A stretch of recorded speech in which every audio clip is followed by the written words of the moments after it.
ইতোমধ্যেই কিন্তু চট্টগ্রাম বিশ্ববিদ্যালয়ের ভর্তি পরীক্ষার ডেট কিন্তু দিয়ে দিয়েছে।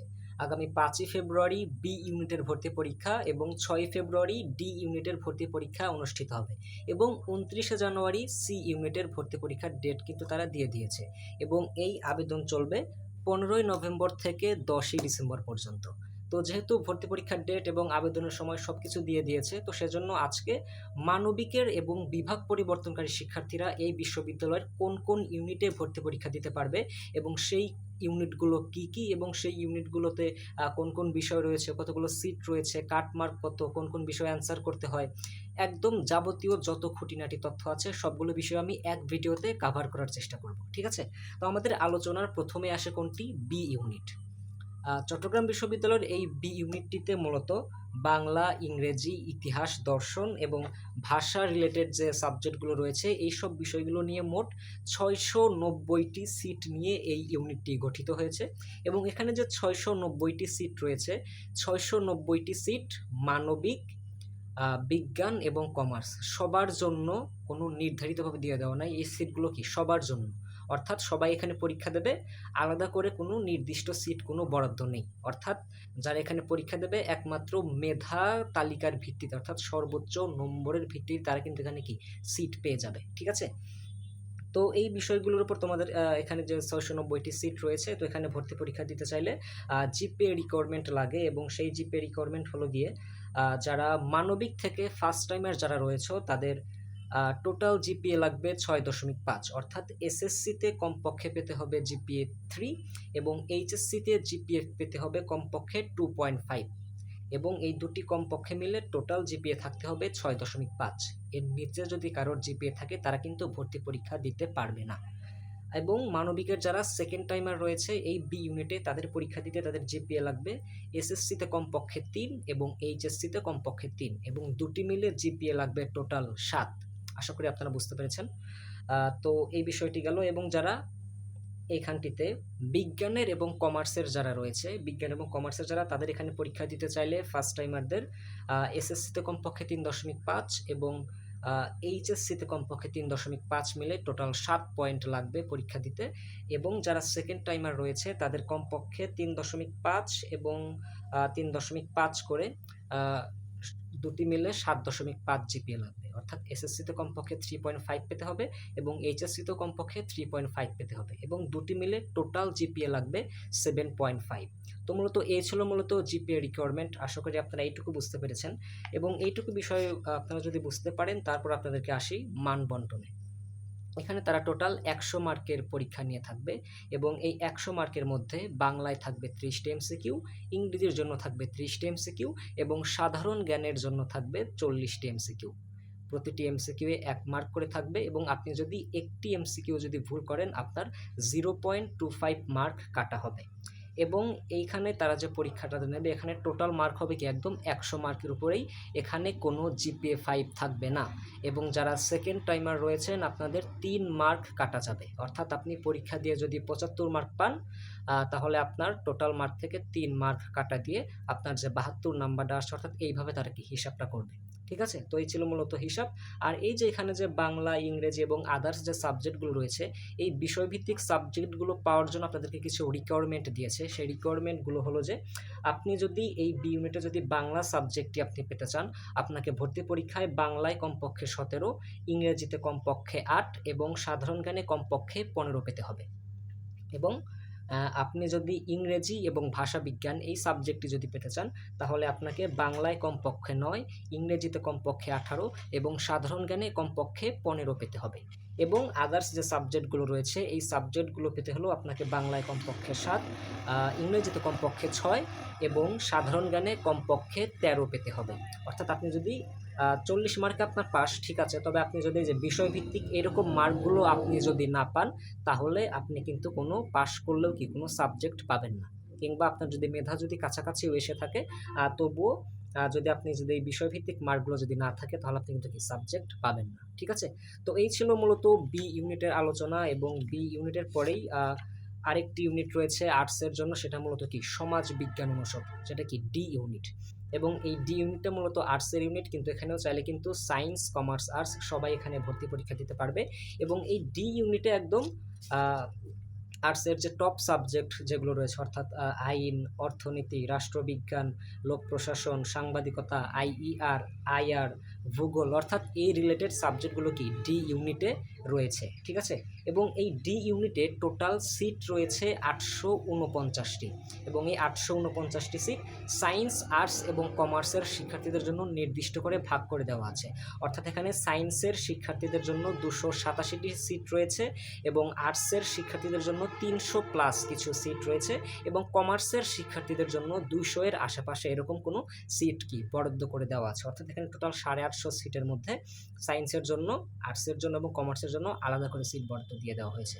অর্থাৎ এখানে সায়েন্স, আর্টস, কমার্সের যারাই পরীক্ষা দেবেন প্রতিটি বিভাগ থেকে এই নির্দিষ্ট সংখ্যক শিক্ষার্থী তারা কি ভর্তি করিয়ে থাকবে, ঠিক আছে।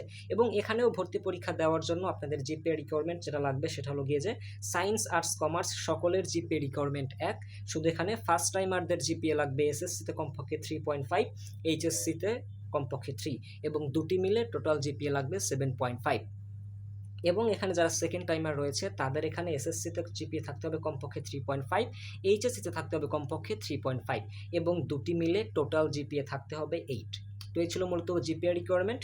এবং তারপরে আপনাদের এখানে একটি বিষয় বলে রাখি, এখানে যে টোটাল 100 মার্কের তারা যে পরীক্ষা নেবে তার মধ্যে 30 মার্ক থাকবে বাংলা, 30 মার্ক থাকবে ইংরেজি, 20 মার্ক থাকবে সাধারণ জ্ঞান, এবং বাকি 20 মার্ক থাকবে আইকিউ এবং ম্যাথ, এই জাতীয় একটা এক্সাম তারা নিয়ে থাকবে। এই নিয়ে টোটাল 100 মার্ক, এবং এটাতেও 0.25 নেগেটিভ মার্কিং থাকবে, এবং সেকেন্ড টাইমারদের জন্য 3 মার্ক কাটা যাবে, এবং কোনো জিপিএ মার্ক থাকবে না। একমাত্র এই এমসিকিউ এর উপরেই আপনাদেরকে কি মেধার মূল্যায়ন করা হবে। চট্টগ্রাম বিশ্ববিদ্যালয়ের সব ইউনিটেই মূলত কোনো জিপিএ মার্ক নেই, গত বছর ছিল না, এরকমই ছিল।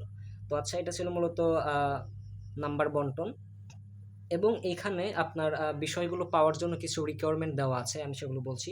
আপনি যদি অর্থনীতি পেতে চান, আপনাকে এইচএসসিতে অর্থনীতি কিংবা গণিত এই বিষয়টিতে কমপক্ষে 2 পয়েন্ট পেতে হবে, এবং সেই সাথে সাথে আপনাকে ভর্তি পরীক্ষায় বাংলাতে 10, ইংরেজিতে কমপক্ষে 10, আইকিউএ কমপক্ষে 8 এবং সাধারণ জ্ঞানে কমপক্ষে 8 পেতে হবে, তবেই আপনি অর্থনীতি সাবজেক্টটি পাবেন। এবং আপনি যদি আইন পেতে চান, আইনের রিকোয়ারমেন্টটা একটু জটিল, আপনি একটু মনোযোগ দিয়ে শুনুন, আমি বলছি।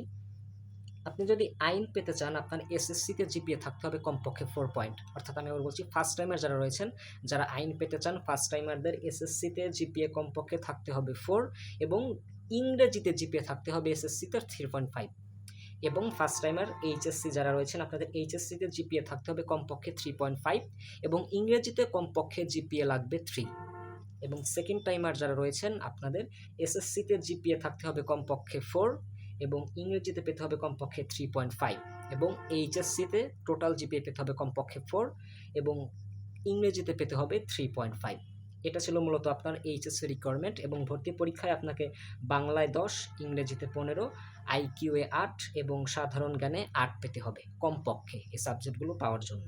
এবং আদার্স যে সাবজেক্টগুলো রয়েছে সেই সাবজেক্টগুলো পাওয়ার জন্য আপনাকে বাংলায় 10, ইংরেজিতে কমপক্ষে 10, আইকিউএ কমপক্ষে 8 এবং সাধারণ জ্ঞানে কমপক্ষে 8 পেতে হবে। তো এই ছিল মূলত ডি ইউনিটের আলোচনা। ডি ইউনিটটাতে মূলত শুধু আইকিউটা শুধু অ্যাড হয়েছে, তাছাড়া বাংলা, ইংরেজি, জিকে কি রয়েই গিয়েছে। এবং মূলত এটি ছিল মূলত আর্টসের 2টি ইউনিট, এবং আর্টসের এই ইউনিট ব্যতীত কিন্তু সি ইউনিট নামে একটি ইউনিট রয়েছে, যেটা মূলত কি কমার্সের ইউনিট। এবং এই কমার্সের ইউনিটটাতেও কিন্তু সায়েন্সের, আর্টসের শিক্ষার্থীদের জন্য কি সিট বরাদ্দ রয়েছে। এটি সি মূলত কমার্সের ইউনিট, এবং এই ইউনিটটাতে টোটাল সিট রয়েছে 510টি, এবং এই 510টি সিটের মধ্যে সায়েন্সের জন্য সিট রয়েছে 146টি, এবং আর্টসের জন্য সিট রয়েছে 34টি, এবং বাকি সিট অর্থাৎ যে 300-র মতো সিট রয়েছে, বাকি 300+ সিট কি কমার্সের জন্য বরাদ্দ করে রেখে দেওয়া হয়েছে। এবং এইখানে যারা ভর্তি পরীক্ষা দিতে চান, কমার্সের এবং আর্টসের যারা ফার্স্ট টাইমার রয়েছেন, আপনাদের জিপিএ এসএসসিতে পেতে হবে কমপক্ষে 3.5, এবং এইচএসসিতে পেতে হবে কমপক্ষে 3, এবং দুটি মিলে টোটাল জিপিএ থাকতে হবে 7। এবং আপনাদের যারা সেকেন্ড টাইমার রয়েছেন, আপনাদের এসএসসিতে পেতে হবে কমপক্ষে 3.5, এবং এইচএসসিতে পেতে হবে কমপক্ষে 3.5, এবং দুটি মিলে জিপিএ থাকতে হবে টোটাল 7। এবং যারা সায়েন্সের এই সি ইউনিটে ভর্তি পরীক্ষা দিতে চান, আপনাদের ফার্স্ট টাইমার যারা রয়েছেন তাদের এসএসসিতে পেতে হবে 3.5, এইচএসসিতে পেতে হবে 3, এবং দুটি মিলে টোটাল পেতে হবে 7.5। এবং যারা সেকেন্ড টাইমার রয়েছেন তাদের এসএসসিতে পেতে হবে 3.5, এবং এইচএসসিতে পেতে হবে 3.5, এবং দুটি মিলে টোটাল পেতে হবে 8। এবং এখানে টোটাল 100 মার্কের একটি ভর্তি পরীক্ষা হবে এবং 100 মার্কের ভিতরে ইংরেজি, ম্যাথ এবং আইকিউ এই 3টি সাবজেক্ট মিলে মূলত তার একটি 100 মার্কের একটি ভর্তি পরীক্ষা নিয়ে থাকে। এবং এটি মূলত আদার্স বিশ্ববিদ্যালয়ের কমার্সের যেরকম ভর্তি পরীক্ষা হয় কিংবা এখানে বি বা ডি ইউনিটে যেরকম পরীক্ষা হয় তার চেয়ে একটু কি চেঞ্জ রয়েছে। বিষয়ভিত্তিক যখন আলোচনা করা হবে তখন সি ইউনিট নিয়ে পর্যাপ্ত কথাবার্তা বলা হবে। ঠিক আছে, তো এই ছিল মূলত সি ইউনিটের আলোচনা। এবং দেখেন সি ইউনিটের আলোচনা আমাদের যখন শেষ, তারপর আপনারা আদার্স যে ইউনিটগুলো রয়েছে, এখানে বি1 ইউনিট রয়েছে যেটি মূলত চারুকলা, নাট্যকলা, সঙ্গীতের জন্য। এখানেও আপনারা প্রথমে বাংলা, ইংরেজি, জিকের উপর একটা ভর্তি পরীক্ষা দেবেন, তারপর এগুলোর আপনাদের একটা কি প্র্যাকটিক্যাল পরীক্ষা দিতে হবে। এবং এটি হয়ে গেলে আরেকটি থাকে বি2 ইউনিট। বি2 ইউনিটটি মূলত ইসলাম শিক্ষা, পালি এবং আরবি এই বিষয়গুলো নিয়ে একটি ইউনিট হয়েছে। এবং লাস্টে থাকে ডি1 ইউনিট, যেটি মূলত খেলোয়াড়দের জন্য, অর্থাৎ আপনারা যারা খেলোয়াড় হিসেবে রয়েছেন আপনারা এখানে প্রথমে আগে বাংলা, ইংরেজি, জিকেতে একটি ভর্তি পরীক্ষা দিবেন, তারপর আপনারা প্র্যাকটিক্যাল যে একটা পরীক্ষা সেটার মাধ্যমে আপনারা আপনাদের প্র্যাকটিক্যাল পরীক্ষা দিয়ে আপনারা আপনাদের চান্সটাকে নিশ্চিত করতে পারবেন। তো এই ছিল মূলত চট্টগ্রাম বিশ্ববিদ্যালয়ের যতগুলো ইউনিট রয়েছে, আর সেই ইউনিটগুলোর সাবজেক্ট, সেই ইউনিটগুলোতে কতগুলো জিপিএ লাগবে, অর্থাৎ যা কিছু লাগে সবগুলো বিষয় ইতিমধ্যে আমাদের কি আলোচনা করা শেষ। এবং আলোচনা শেষ পর্যায়ে আপনাদেরকে আমি কিছু তথ্য জানিয়ে দেই। আপনাদেরকে খেয়াল রাখতে হবে এখানে যতগুলো ইউনিট রয়েছে আপনি প্রতিটি ইউনিটে চাইলে আপনি ক্যালকুলেটর ব্যবহার করতে পারবেন, এবং সেটা অবশ্যই FX 100 MS এর মধ্যে হতে হবে। আপনারা সেই ক্যালকুলেটরগুলো আপনারা ব্যবহার করতে পারবেন। এবং অ্যাট লাস্ট আপনাদের যে প্রশ্নগুলো থেকে থাকে যে এই যে ভর্তি পরীক্ষাগুলো যে হবে, এখানে বি, ডি এবং সি এই 3টি ইউনিটের ভর্তি পরীক্ষা ঢাকা, রাজশাহী এবং চট্টগ্রাম 3 জায়গায় হবে, কিন্তু বি1, বি2 এবং ডি1 যে ইউনিটটি রয়েছে এই ইউনিটের ভর্তি পরীক্ষাগুলো একমাত্র চট্টগ্রামেই হবে। ঠিক আছে, এবং আমি আপনাদেরকে একটু বিষয়ভিত্তিক প্রস্তুতির জন্য আমি পরবর্তীতে একটা ভিডিও দেবো, তবে আমি এই ভিডিওতে হালকা একটু আপনাদেরকে আমি ধারণা দিয়ে রাখছি। এখানে বাংলা প্রশ্নটা যেরকম হয়ে থাকে সবগুলো ইউনিটেই প্রায় এক, এবং এখানে বাংলার প্রশ্নটা তুলনামূলক সহজ হয়ে থাকে। এবং বাংলায় আপনি যদি বাংলা প্রথম পত্র অর্থাৎ সাহিত্য পাঠটি যদি ভালো করে পড়ে থাকেন, সেখানকার কবি পরিচিতি, সেখানকার গল্প, সেখানকার শব্দ অর্থ, অর্থাৎ মূলত এখানে যদি 30 মার্কের পরীক্ষা হয় তার ভিতরে 20 মার্ক আসবে বাংলা প্রথম পত্র থেকে এবং বাকি 10 মার্ক আসবে বাংলা দ্বিতীয় পত্র থেকে। তো আপনি অবশ্যই এখানে বাংলা প্রথম পত্রকে একটু বেশি গুরুত্ব দেবেন, এবং এখানকার বাংলা প্রথম পত্র যতটা সহজ হয় ইংরেজিটা ততটাই কিন্তু তুলনামূলক কি কঠিন হয়ে থাকে। তো আপনি এখানে যদি একটু ভালো করতে চান, এখানে দেখবেন যে মেমোরাইজিং পার্ট থেকে কোশ্চেনটা একটু কি বেশি আসছে। তো সেজন্য আপনার এখানে আপনি মাস্টার কিংবা কম্প্যাক্ট বই, যে বই থেকে আপনি প্রিপারেশন নেন না কেন, আপনার এই বইটির পাশাপাশি ক্লিপস টফেল একটি বই রয়েছে, এই বইটি আপনাকে পড়তে হবে। এবং চট্টগ্রাম বিশ্ববিদ্যালয় এই বইটি থেকে হুবহু কোশ্চেন দিয়ে থাকে। তো আপনারা অবশ্যই ইংরেজিতে প্রস্তুতি নেওয়ার জন্য ক্লিপস টফেল এই বইটি আপনারা সংগ্রহ করে নেবেন। এবং এখানের সাধারণ জ্ঞানটা আমি বলবো তারা সাম্প্রতিক থেকে কিঞ্চিত প্রশ্ন দিয়ে থাকে, এবং আদার্স বাকি রাজশাহী, জাহাঙ্গীরনগর এই বিশ্ববিদ্যালয়গুলোর মধ্যেই তার কি তাদের সাধারণ জ্ঞান প্রশ্নটি করে থাকে। এবং এখানে আরেকটি বিষয় রয়েছে, সেটা হলো কি আইকিউ। আপনাদের আইকিউ মূলত 20 মার্কের এসে থাকে ডি ইউনিটে, এবং এই 20 মার্কের ভিতরে 10 মার্ক থাকে ম্যাথ, যেটা মূলত 9-10 যে ম্যাথগুলো থাকে সেই রিলেটেড ম্যাথগুলো থাকে। আর এবং এখানে কিছু অ্যানালজি ইংরেজি থেকে কিছু আইকিউ এবং বুদ্ধিমত্তা জাতীয় কিছু ম্যাথ আপনার এই জায়গায় দিয়ে দেওয়া থাকে। তো আমি মূলত প্রত্যেকটি বিষয় কিভাবে প্রস্তুতি নেবেন আমি সেই বিষয়ে একটি আলাদা ভিডিও দেবো। আমি এখন শুধু একটি হালকা একটু আপনাদেরকে ধারণা দিলাম, এবং লাস্টে একটা প্রশ্নের উত্তর দিয়ে শেষ করছি। সেটা হলো গিয়ে যে কাটমার্ক। আপনাদের সবারই কাটমার্ক জানার জন্য একটা আগ্রহ থেকে থাকে। আমি বলছি এখানে 100 মার্কের টোটাল পরীক্ষা হবে, এবং আপনারা যারা এই 100 মার্কের পরীক্ষাটা আসলে নিশ্চিতভাবে বলা যায় না, তবে গতানুগতিক গত বছর এবং তার আগের বছরও যেভাবে ভর্তি পরীক্ষা তারা নিয়েছে, আপনি যদি 100 মার্কের ভিতরে আপনি যদি 70 মার্ক পান, আপনার চান্স বলা যায় নিশ্চিত। আপনি প্রথম চয়েসে আপনি সাবজেক্ট পেয়ে যাবেন, এবং আপনি যদি 65 যদি পান, তাহলে দ্বিতীয়বার কিংবা তৃতীয়বার বা কোনো ক্ষেত্রে চতুর্থবার পর্যন্ত অপেক্ষা করলে আপনি 65 মার্ক পেয়েও আপনি কি সাবজেক্ট পেয়ে যাবেন। তবে এটা অবশ্যই প্রশ্নের প্যাটার্নের উপর নির্ভর করে, এটা শিওরভাবে বলা যাচ্ছে না। আশা করি আপনারা বুঝতে পেরেছেন। তো চট্টগ্রাম বিশ্ববিদ্যালয় নিয়ে উপস্থিত মুহূর্তে যে সকল তথ্য লাগে সবগুলো বিষয় নিয়ে আমি মূলত এই ভিডিওটি মেক করার চেষ্টা করেছি। আশা করি আপনারা বুঝতে পেরেছেন। যদি কোনো কিছু না বুঝতে পারেন অবশ্যই কমেন্টে জানাবেন, এবং আরও কী ধরনের ভিডিও চান সেটা অবশ্যই কমেন্টে জানিয়ে দেবেন। এবং আমি বলে দিচ্ছি চট্টগ্রাম বিশ্ববিদ্যালয়ের বিষয়ভিত্তিক প্রস্তুতি আপনারা কীভাবে নেবেন, সেই বিষয়ভিত্তিক প্রস্তুতিমূলক ভিডিও আমি অবশ্যই আমার চ্যানেলে পরবর্তী ভিডিওতে আমি আপলোড করার চেষ্টা করব। আপনারা যারা চট্টগ্রাম বিশ্ববিদ্যালয়ের ভর্তি পরীক্ষার জন্য প্রস্তুতি নিচ্ছেন, আপনাদের অ্যাডমিশন যাত্রা শুভ হোক। সবাই ভালো থাকবেন। আল্লাহ হাফেজ।